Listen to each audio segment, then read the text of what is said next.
Is that still just love? Or what is love?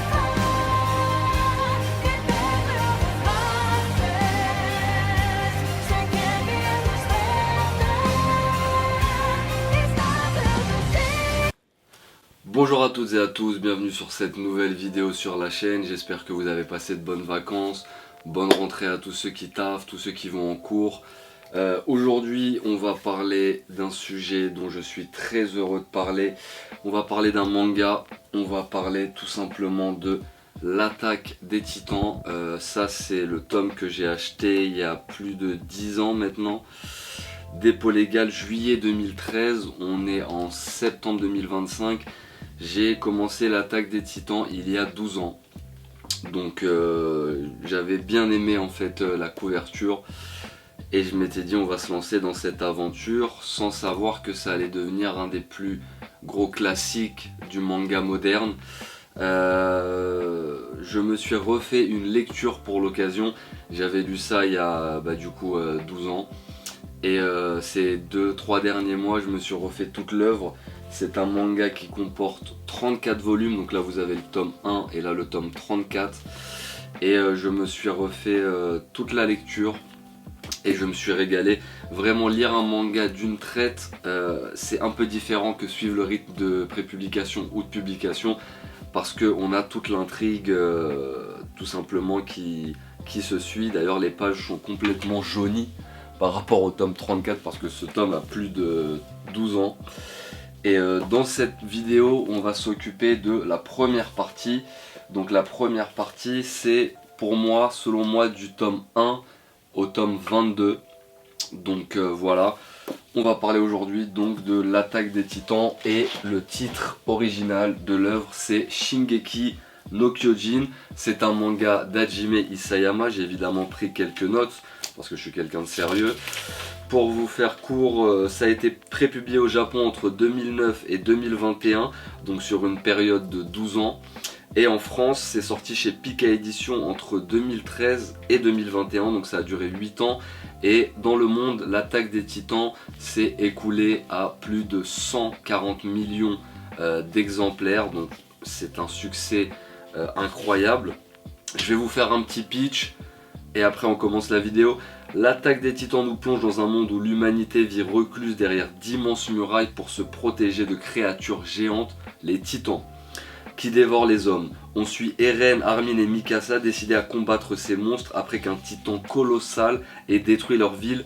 Mais derrière cette lutte pour la survie se cache une vérité bien plus sombre, mêlant guerre, complot et quête de liberté. Alors l'Attaque des Titans, pour moi c'était nécessaire de faire deux parties parce que je trouve que il y a vraiment une cassure entre le tome 22 et le reste de l'histoire. Il y a une cassure parce qu'il se passe des choses tellement importantes que j'étais obligé de faire justement deux vidéos. Donc comme vous l'avez entendu dans le pitch, il y a un délire de complot, de détails bien plus sombres. Donc pour l'instant on se concentre sur la première partie, le tome 1 au tome 22. Alors, j'ai pris quelques notes. Cette vidéo est toujours sponsorisée par Dr Pepper. Pour commencer, on va parler justement du mur. Le mur dans l'Attaque des Titans. Alors pour vous la faire court, l'humanité est menacée par une menace colossale, que sont les Titans. Donc c'est des espèces de créatures humanoïdes pouvant aller jusqu'à 15 mètres on va dire, et qui se nourrissent d'êtres humains. Donc ils ont créé des murs, donc il y a un centre-ville, un premier mur, un deuxième mur et un troisième mur. C'est un peu comme la banlieue, c'est un peu, comment dirais-je, c'est pas une époque moderne. Donc ça veut dire qu'on est vraiment à l'époque peut-être quasiment médiévale. Et pour se protéger des titans, on a érigé des murs pour qu'ils ne puissent pas passer. Donc ces murs sont à la fois une protection et aussi une prison. Parce que évidemment quand il y a une menace aussi forte que des créatures de plus de 15 mètres qui se nourrissent d'êtres humains, la seule chose à faire c'est de se confiner derrière des murs pour qu'ils ne puissent pas passer. le dernier rempart de l'humanité, c'est ces murs. Donc il y a même des religions qui, dans le monde de l'attaque des titans, qui prient pour que les murs protègent les hommes des titans, de la menace titan. C'est quelque chose de très fort, parce que être derrière des murs, ça nous protège, mais ça nous prive également de toute liberté. Surtout qu'il y a des livres qui parlent du monde extérieur. Donc ils n'ont jamais vu la mer, ils n'ont jamais vu les montagnes. Les seules personnes habilitées à quitter le mur, c'est le bataillon d'exploration. Le bataillon d'exploration, qu'est-ce que c'est? C'est une forme d'armée, un groupe armé de personnes qui combattent les titans. Et nos trois personnages que sont Eren, Armin et Mikasa veulent rentrer dans ce bataillon d'exploration. Et la première partie du manga, donc je dirais les premiers tomes et les premiers épisodes de la série, parce que la première saison, la deuxième et la troisième correspondent au tome 1 et au tome 22. Donc ils veulent rentrer dans ce bataillon d'exploration pour combattre les titans. Faut savoir que, en fait, avant de rentrer dans ce bataillon d'exploration, il s'est passé quelque chose d'absolument phénoménal. C'est qu'un titan colossal d'environ 50 à 60 mètres a détruit le mur, une partie du mur. Donc en détruisant cette partie du mur, donc c'est vraiment un centre-ville, un premier mur, un deuxième mur et un troisième mur, en détruisant une partie du mur, ça a pu laisser rentrer des titans. Les titans qui sont de base d'à peu près entre 5 et 15 mètres comme je vous ai dit. Et donc ce qui est intéressant, c'est de savoir que ce monde dans lequel ils vivaient est complètement détruit. Parce que les titans peuvent s'infiltrer, donc on a un mouvement de population, tout le monde se réfugie, il y a pas mal de gens qui se font tuer, qui se font dévorer, parce que les titans c'est vraiment des bêtes atroces. Hein. Alors au niveau du design, c'est pas des monstres que quand on les voit on est dégoûté. C'est vraiment des monstres humanoïdes, sans sexe, et c'est des titans masculins, féminins, etc. D'ailleurs il y a des titans qui sont à l'image de personnes assez connues. Il y a un titan, enfin c'est pas du tout la norme, hein, mais c'est juste que je pense que Hajime Isayama, l'auteur, a voulu s'amuser un petit peu. On peut voir notamment un titan qui ressemble comme deux gouttes d'eau à Freddie Mercury, un titan qui ressemble beaucoup à l'acteur de Better Call Saul, donc Saul Goodman dans Breaking Bad et Better Call Saul. Et on avance dans l'histoire et nos trois protagonistes décident de s'enrôler dans le bataillon d'exploration pour justement combattre ces titans. Et c'est justement ça qui est intéressant, parce qu'on les voit évoluer à l'extérieur du mur. Au début de l'œuvre, on est vraiment confiné entre les murs. On est entre les murs et on voit une menace quasiment invincible. Sauf que plus le temps avance, plus le bataillon d'exploration fait des recherches, des découvertes, et le personnage principal, qui est Eren, devient un titan. On ne sait pas comment, enfin si on sait comment, mais je veux pas trop vous spoiler encore une fois. Je veux vraiment survoler l'œuvre en vous donnant quelques détails pour vous donner envie d'aller le voir et pour ceux qui ont vu prolonger leur plaisir et parler de l'œuvre. Mais Eren devient un titan. Donc c'est la menace évolue très vite. On parle de gens qui sont complètement apeurés par les titans à notre protagoniste qui arrive à en devenir un. Donc la menace change de camp. Eren devient un titan. Dans la première partie de l'œuvre, Eren est vu comme le sauveur de l'humanité. Encore une fois, vous comprendrez tout ça bien dans la deuxième partie, mais on se concentre sur la première partie. Eren est vu comme le sauveur de l'humanité. Une des premières missions d'Eren, ça va être de colmater la brèche dans le mur qui a été fait par le titan colossal de 50 mètres, pour que justement le trou qui a été fait dans le dernier mur puisse être colmaté pour que les titans ne passent plus. Pour redonner un sursaut d'humanité, un sursaut d'espoir. Parce que quand le mur est colmaté, les gens peuvent retrouver leur terre, retrouver leur maison, mais c'est très violent, hein, parce que les titans, ils dévorent des gens, c'est quand même assez hardcore, assez gore.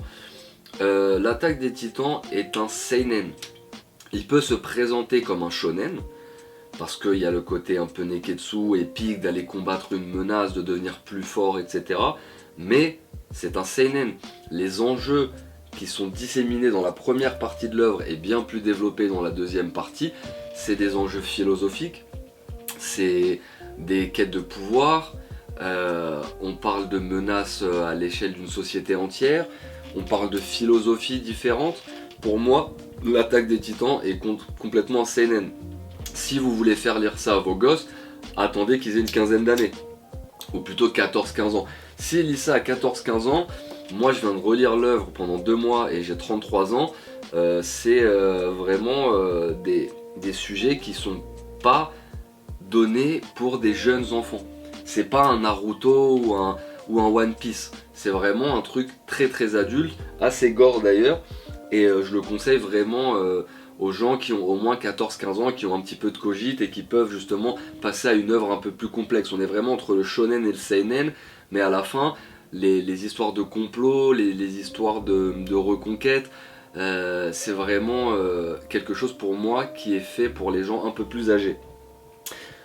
L'Attaque des Titans, pour moi, c'est je pense le meilleur manga de ces 15 dernières années. Je lis beaucoup d'œuvres assez anciennes en général, et pour moi l'Attaque des Titans c'est un chef-d'œuvre. C'est un chef-d'œuvre absolu. On va en parler encore et encore. J'ai pris pas mal de notes. Le rythme est très soutenu. Dans l'Attaque des Titans, les 3 premières saisons, et du tome 1 au tome 22, j'ai rarement vu une œuvre aussi maîtrisée au niveau de l'action. Parce que souvent dans les mangas il y a des petites pauses, mais non, pas dans l'Attaque des Titans. Si vous regardez l'animé, on va parler un peu de l'animé, c'est soutenu de fou. À chaque fin d'épisode, on veut regarder la suite. Il y a un climax, il y a un délire où on se dit putain mais qu'est-ce qui va se passer après. Moi je trouve ça excellent. On va parler rapidement de l'animé.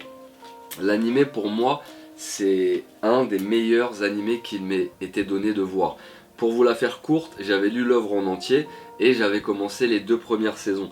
Je suis plus manga qu'animé, ça me regarde, mais l'animé est excellent. Les musiques à l'intérieur, les génériques sont excellents, ce qu'on appelle les OST, les thèmes, quand il y a un titan, il y a une musique particulière qui arrive.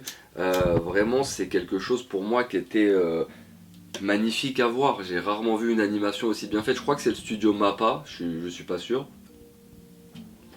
Un studio très connu, mais encore une fois, l'animé c'est pépite. Si vous avez la flemme de lire des mangas, ce que je comprends pas, mais je vous l'accorde, je vous conseille vraiment de regarder l'animé. L'animé est, comment dirais-je, super bien fait.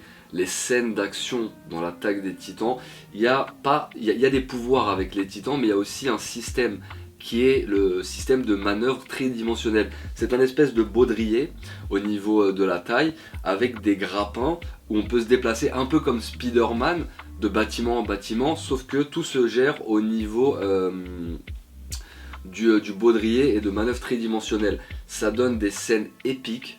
Vraiment le rythme est incroyable, les scènes d'action, j'ai rarement vu des combats ou des scènes d'action aussi intéressantes, et pourtant on est toujours dans un délire où on doit buter du titan, on doit tuer des titans, donc tout le monde va se dire mais c'est un peu la même chose tout le temps. Pas du tout. Les scènes d'action, le génie d'Isayama, le trait, parlons du trait, parlons un petit peu du dessin. Je trouve que le dessin de l'Attaque des Titans n'est pas exceptionnel, sauf qu'il y a des doubles pages, des choses qui sont vraiment maîtrisées, le découpage des cases, le rythme dans le manga, c'est vraiment excellent. Je trouve que c'est vraiment très très bien fait, et je me suis régalé. J'ai regardé que les 3-4 premières saisons. En fait, il y a vraiment 3 premières saisons, puis la saison finale en 2 parties. Ça prouve qu'il y a vraiment justement une cisure entre la première partie et la deuxième partie. D'ailleurs, fun fact, quand j'ai lu les 22 premiers tomes, le jour où j'ai lu le tome 23, j'avais pas compris, j'avais pas tout compris. Il se passe tellement de choses, à partir du tome 23 on apprend tellement de choses que on se dit mais est-ce qu'on est toujours dans le même manga? Est-ce que c'est pas un spin-off? Est-ce que c'est pas un délire? Ou c'est juste super bien fait, même si à l'époque ça m'avait un petit peu perturbé. Quand j'avais acheté mes 22 premiers tomes et je suivais ça tous les 2 mois, tous les 3 mois ça sortait, quand j'ai eu le tome 23 entre les mains, je me suis dit ah, il y a un truc qui change, et je pense que c'est très important. Alors, qu'est-ce que j'avais noté de beau? Il y a un point commun avec Bleach, d'ailleurs big up à mon gars Mehdi Shamsa si tu regardes la vidéo. Comme dans Bleach, tous les protagonistes, donc c'est des gens qui sont dans le bataillon d'exploration, donc un corps armé, sont tous habillés de la même façon. Et pourtant, le chara-design change. C'est pas un chara-design exceptionnel comme dans Bleach, sauf que il y a un délire. on arrive à reconnaître chaque personnage, même au niveau de ses mouvements, c'est ça qui est fou. Et dans l'Attaque des Titans, il y a un truc qui est très intéressant, c'est le développement des personnages. On ne peut pas parler de l'Attaque des Titans sans parler du développement des personnages. Jusque au tome 34, donc la deuxième partie, qui aura sa propre vidéo encore une fois, tout le monde est développé. Il n'y a pas de personnages qui sont introduits pour disparaître après. Chacun a ses motivations, chacun a son but, chacun a sa quête personnelle. On a vraiment l'impression que Isayama aime ses personnages et aime son œuvre, donc il essaye de développer ça sur un long terme. Ensuite, qu'est-ce que j'avais noté de beau? Ah oui, je vous en ai parlé, la séparation entre la première et la deuxième partie. Évidemment, il y aura des spoils dans cette vidéo, donc si vous n'avez pas vu l'Attaque des Titans, arrêtez-vous là, allez regarder. On voit la mer, comme vous pouvez le voir dans la couverture du tome 22. Ils étaient confinés dans des murs depuis une centaine d'années. Les protagonistes ont une quinzaine d'années et à la fin du tome 22, ils voient la mer. Et justement, on voit le moment magique où Eren pointe la mer et dit il y a quelque chose derrière. Je veux comprendre cette liberté. Donc il y a une liberté, il y a une découverte du monde comment dirais-je, dans la fin de la première partie, on apprend des choses. On apprend pourquoi certains soldats en fait jouaient un double jeu. Pourquoi, on va rentrer dans l'art, pourquoi Berthold est le titan colossal et Reiner le titan cuirassé et Annie le titan féminin. C'est exceptionnel, la façon dont les gens comment dirais-je, sont présentés. Il y a des c'est pas, c'est un cliffhanger, enfin des révélations qui sont incroyables. Ça veut dire que on est en train de lire le manga et on se dit ok putain, on va devoir comprendre comment ça se passe, et au milieu d'une case on a un des personnages qui dit Eren, c'est moi qui ai détruit le mur il y a 5 ans, c'est moi qui ai détruit le mur, c'est moi qui ai fait cela. Et Eren pète un câble en disant mais comment ça, enfin, t'es la menace numéro 1, c'est à cause de toi, mais t'es en train de péter un câble, je veux pas t'écouter, tu divagues. Et quand tu dis ça, tu dis mais putain c'est pas possible, ça veut dire que tout était sous nos yeux. C'est ça qui est fou avec l'Attaque des Titans, c'est que tout est sous nos yeux depuis le début de l'œuvre. En fait, Hajime Isayama, on appelle ça un foreshadowing, il met des idées au début du manga qui sont développées pendant tout le long des volumes, et ça j'ai trouvé ça exceptionnel. Alors, on a parlé d'Eren, on va parler un petit peu de Mikasa. Mikasa est la sœur, meilleure amie, copine du héros. Copine pas du tout, hein. C'est pas du tout la petite amie lambda, ils se sont jamais embrassés, il s'est jamais rien passé entre eux pour ceux qui veulent un peu de drama, de gossip. C'est juste que quand ils étaient petits, la maison de Mikasa s'est fait attaquer par des truands, des bandits, et Eren a tué ces bandits. Ce qui s'est passé, c'est qu'il les a tués et ça a réveillé en Mikasa un amour profond. Eren était toute sa famille. Le lien entre les deux est très complexe et très très bien développé au fur et à mesure de l'œuvre. Les combats dans l'Attaque des Titans, on en a parlé un petit peu, c'est absolument impressionnant, mais on passe à une autre dimension quand est présenté le personnage de Levi, le caporal Levi. Levi est un membre du bataillon d'exploration haut gradé, et pour vous la faire court, dans l'histoire, on apprend qu'il y a 9 titans primordiaux. Ça veut dire que c'est des titans qui ne sont pas les titans de base qu'on voit au début, mais des titans avec des pouvoirs un peu spéciaux. Des titans qui sont des hommes qui peuvent se transformer en titans et redevenir des hommes après. Et on dit que ces 9 titans sacrés, il y a une personne qui est leur équivalent, qui est leur égal, c'est Levi. On dit que Levi a la force d'un des 9 titans primordiaux. Levi est tout simplement exceptionnel. Je sais pas si c'est un Ackerman, je crois pas, mais peut-être, je me trompe un petit peu, je viens de lire 34 tomes, donc c'est un peu flou à certains moments, mais Levi a une force de frappe exceptionnelle. Aucun titan, même les titans primordiaux, donc les 9 titans les plus puissants entre guillemets, sont pas au niveau de Levi. Levi est exceptionnel, c'est un petit mec qui mesure même pas 1m60, et pourtant il est exceptionnellement fort. Mikasa descend d'une famille qui s'appelle les Ackerman. Donc c'est une descendante de cette famille. Elle aussi a le potentiel de Levi. Sauf que Levi, ça fait beaucoup plus longtemps qu'il est sur le terrain, qu'il est en train de se battre contre les titans. Donc Levi est beaucoup plus fort que Mikasa, mais Mikasa a son potentiel.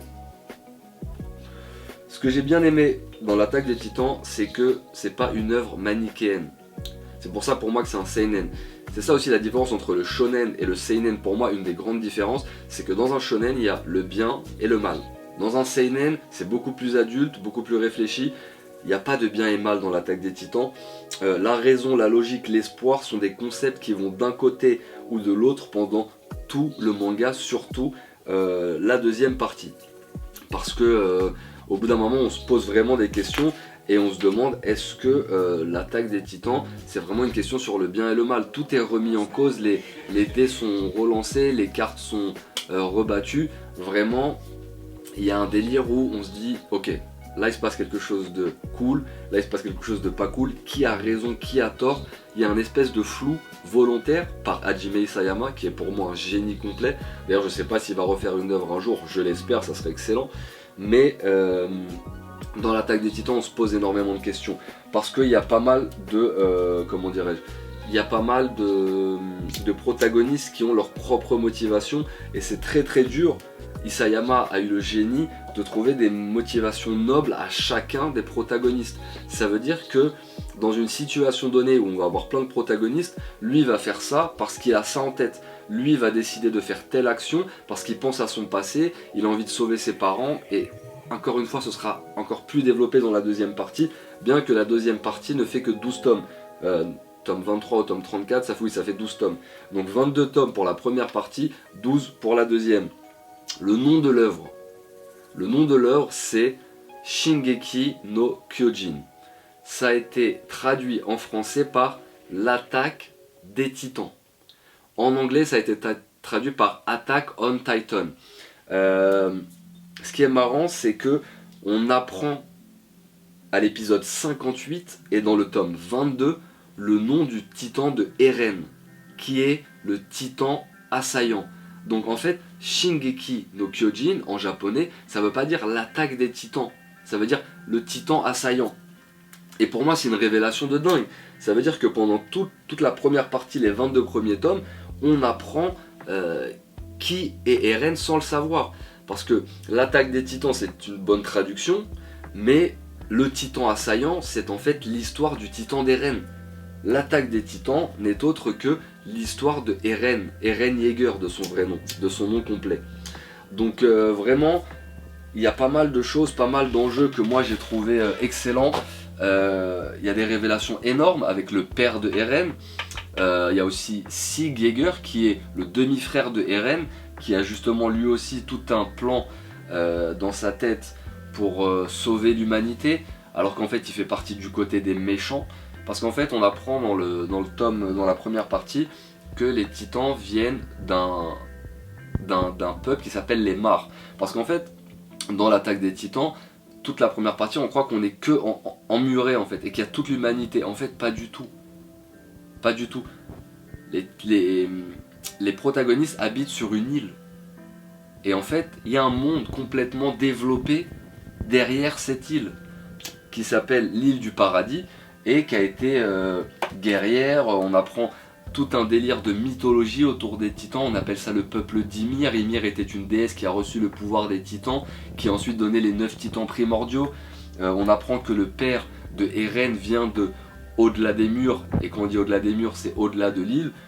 Et il y a les Eldiens, les Mars, il y a plein de civilisations qui existent, et c'est assez fou, parce que je trouve que la prise de conscience qu'on a du début de l'œuvre, parce que le début de l'œuvre est excellent, hein. On apprend vraiment énormément de choses, on se régale, le début de l'œuvre est excellent, mais au bout d'un moment, on se rend compte qu'ils sont tout simplement sur une île. Donc il y a un monde complètement extérieur. La plupart de l'intrigue va se passer sur l'île et les choses très proches de l'île. Mais quand on apprend que ces gens-là en fait ne sont absolument pas civilisés, il n'y a pas de train, il n'y a pas d'avion, alors que dans le monde moderne, c'est pas un monde non plus, on n'est pas en 2025, hein, mais on est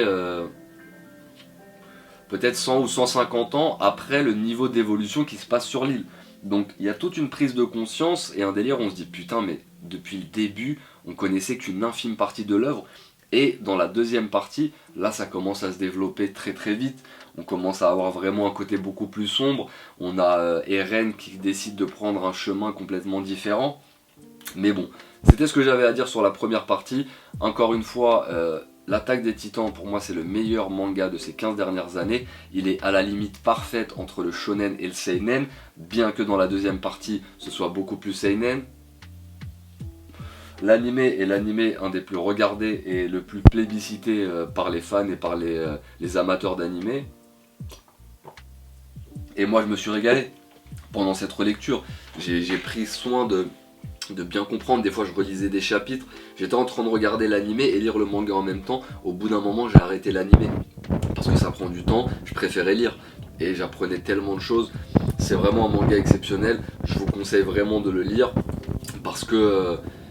vous allez vraiment avoir des révélations, des moments de lecture assez intenses, assez incroyables.